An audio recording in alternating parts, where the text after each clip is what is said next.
ಸೃಷ್ಟಿಕರ್ತನಾದ ದೇವರು. ಯೆಶಾಯ 44:2 ವಾಕ್ಯ. ನಿನ್ನನ್ನು ನಿರ್ಮಾಣ ಮಾಡಿ ಗರ್ಭದಿಂದಲೂ ರೂಪಿಸುತ್ತಾ ಬಂದು ನಿನಗೆ ಸಹಾಯ ಮಾಡುವವನಾದ ಯೆಹೋವನು ಹೀಗನ್ನುತ್ತಾನೆ, ನನ್ನ ಸೇವಕನಾದ ಯಾಕೋಬೇ, ನಾನು ಆದುಕೊಂಡ ಯೆಶೂರನೇ, ಭಯಪಡಬೇಡ. ನಮ್ಮ ಆರಂಭಿಕ ವಾಕ್ಯವು ದೇವರು ಇಸ್ರಾಯೇಲನ್ನು ಸೃಷ್ಟಿಸಿ ಮತ್ತು ವಿಮೋಚನೆಗೊಳಿಸಿದ ಕುರಿತು ಮಾತಾಡುತ್ತದೆ. ದೇವರು ಆರಿಸಿಕೊಂಡ ತನ್ನ ಜನರ ರಕ್ಷಕ ಮತ್ತು ಸಹಾಯಕನಾಗಿ ಆತನ ಪಾತ್ರವನ್ನು ಒತ್ತಿ ಹೇಳುತ್ತದೆ. ಈ ವಾಕ್ಯವು ಹಲವಾರು ಪ್ರಮುಖ ಅಂಶಗಳನ್ನು ಎತ್ತಿ ತೋರಿಸುತ್ತದೆ. ಸೃಷ್ಟಿಕರ್ತನಾಗಿ ದೇವರು ಗರ್ಭದಲ್ಲಿ ಯಾಕೋಬನನ್ನು ಸೃಷ್ಟಿಸಿ ರೂಪಿಸಿದವನಾಗಿ ದೇವರ ಪಾತ್ರವನ್ನು ಒತ್ತಿ ಹೇಳುವ ಮೂಲಕ ಈ ವಾಕ್ಯವು ಪ್ರಾರಂಭವಾಗುತ್ತದೆ. ಇದು ಆರಂಭದಿಂದಲೂ ಅವನ ಜೀವನದ ಬಗ್ಗೆ ದೇವರಿಗೆ ಇರುವ ನಿಕಟ ಜ್ಞಾನ ಮತ್ತು ಒಳಗೊಳ್ಳುವಿಕೆಯನ್ನು ಒತ್ತಿ ಹೇಳುತ್ತದೆ. ಸಹಾಯಕನಾಗಿ ದೇವರು ನಿಮಗೆ ಸಹಾಯ ಮಾಡುತ್ತಾನೆ ಎಂದು ಈ ವಾಕ್ಯವು ಹೇಳುತ್ತದೆ. ಇದು ತನ್ನ ಜನರಿಗೆ ಪ್ರಸನ್ನನಾಗುವ, ತನ್ನ ಸಂರಕ್ಷಣೆ ಮಾಡುವ ದೇವರ ಬದ್ಧತೆಯನ್ನು ಬಲಪಡಿಸುತ್ತದೆ. ಭರವಸೆ ಮತ್ತು ಸಂತೈಸುವಿಕೆ. ಭಯಪಡಬೇಡ ಎಂಬ ಪದವು ಯಾಕೋಬನಿಗೆ ಸಂತೈಸುವಿಕೆ ಮತ್ತು ಪ್ರೋತ್ಸಾಹದ ನೇರ ಸಂದೇಶವಾಗಿದೆ. ಅವನು ಅನುಭವಿಸುತ್ತಿರಬಹುದಾದ ಯಾವುದೇ ಆತಂಕಗಳು ಅಥವಾ ಭಯಗಳನ್ನು ನಿವಾರಿಸಲು ಇದನ್ನು ಉದ್ದೇಶಿಸಲಾಗಿದೆ. ದೇವರಾದುಕೊಂಡ ಜನರು.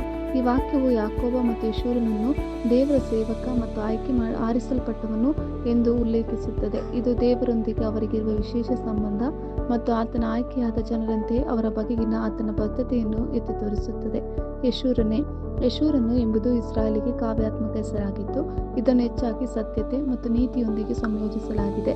ದೇವರು ತನ್ನ ಜನರಿಗೆ ಬಯಸುವ ಪರಿಪೂರ್ಣ ಪಾತ್ರವನ್ನು ಇದು ಒತ್ತಿ ಹೇಳುತ್ತದೆ. ಇದು ನಿಮ್ಮ ಸೃಷ್ಟಿಕರ್ತನಾದ ಕರ್ತನ ವಾಕ್ಯ. ಕರ್ತನು ಎಂಬ ಪದವು ದೇವರ ಒಡಂಬಡಿಕೆ ಹೆಸರಾದ ಯೆಹೋವನನ್ನು ಸೂಚಿಸುತ್ತದೆ. ಇದು ಆತನ ಶಾಶ್ವತ ಮತ್ತು ಸ್ವಯಂ ಅಸ್ತಿತ್ವದ ಸ್ವಭಾವಗಳನ್ನು ಒತ್ತಿ ಹೇಳುತ್ತದೆ. ಸೃಷ್ಟಿಕರ್ತನಾಗಿ ದೇವರು ಇಸ್ರಾಯೇಲ್ ಸೇರಿದಂತೆ ಎಲ್ಲ ವಸ್ತುಗಳ ಸೃಷ್ಟಿಕರ್ತ ಎಂದು ಒಪ್ಪಿಕೊಳ್ಳಲ್ಪಡುತ್ತದೆ. ಇದು ಆತನ ಅಧಿಕಾರ ಮತ್ತು ಶಕ್ತಿಯನ್ನು ಹಾಗೂ ಆತನ ಜನರ ಸೃಷ್ಟಿ ಮತ್ತು ಪೋಷಣೆಯಲ್ಲಿ ಆತನ ನಿಕಟ ಒಳಗೊಳ್ಳುವಿಕೆಯನ್ನು ಎತ್ತಿ ತೋರಿಸುತ್ತದೆ. ಸೃಷ್ಟಿಕರ್ತನಾಗಿ ದೇವರ ಪರಿಕಲ್ಪನೆಯು ಆದಿಕಾಂಡ 1:1 ಮೂಲಭೂತವಾಗಿದೆ ಮತ್ತು ವಾಕ್ಯದಾದ್ಯಂತ ಪ್ರತಿಧ್ವನಿಸುತ್ತದೆ.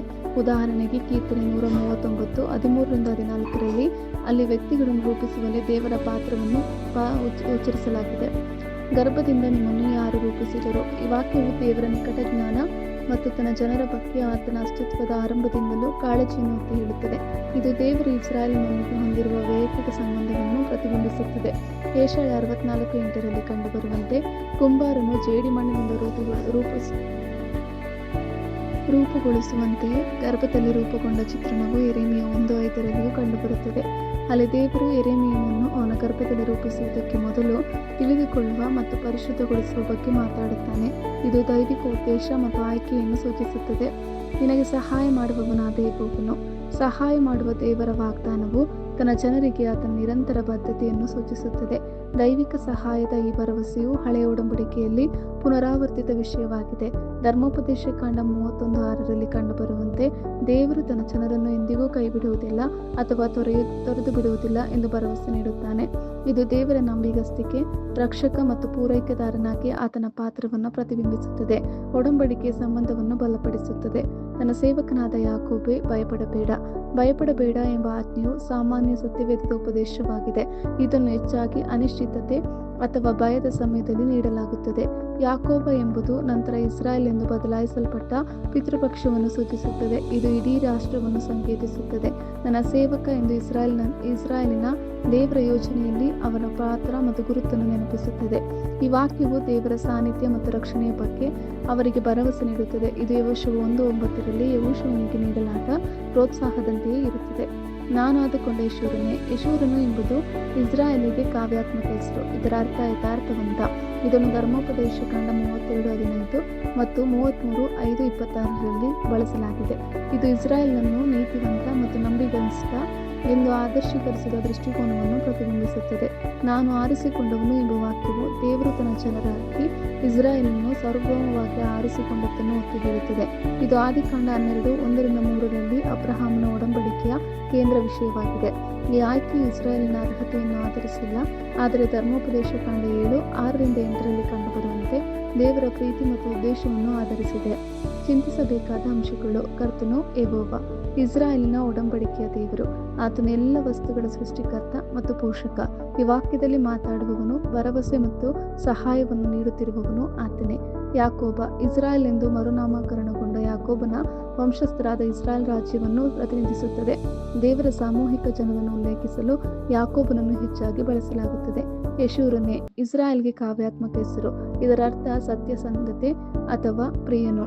ಇದು ದೇವರು ತನ್ನ ಜನರೊಂದಿಗೆ ಬಯಸುವ ಆದರ್ಶ ಪಾತ್ರ ಮತ್ತು ಸಂಬಂಧವನ್ನು ಒತ್ತಿ ಹೇಳುತ್ತದೆ. ಗರ್ಭ ಜೀವನದ ಆರಂಭ ಮತ್ತು ಪ್ರತಿಯೊಬ್ಬ ವ್ಯಕ್ತಿಯ ಸೃಷ್ಟಿ ಮತ್ತು ರಚನೆಯಲ್ಲಿ ದೇವರ ನಿಕಟ ಒಳಗೊಳ್ಳುವಿಕೆಯನ್ನು ಸಂಕೇತಿಸುತ್ತದೆ.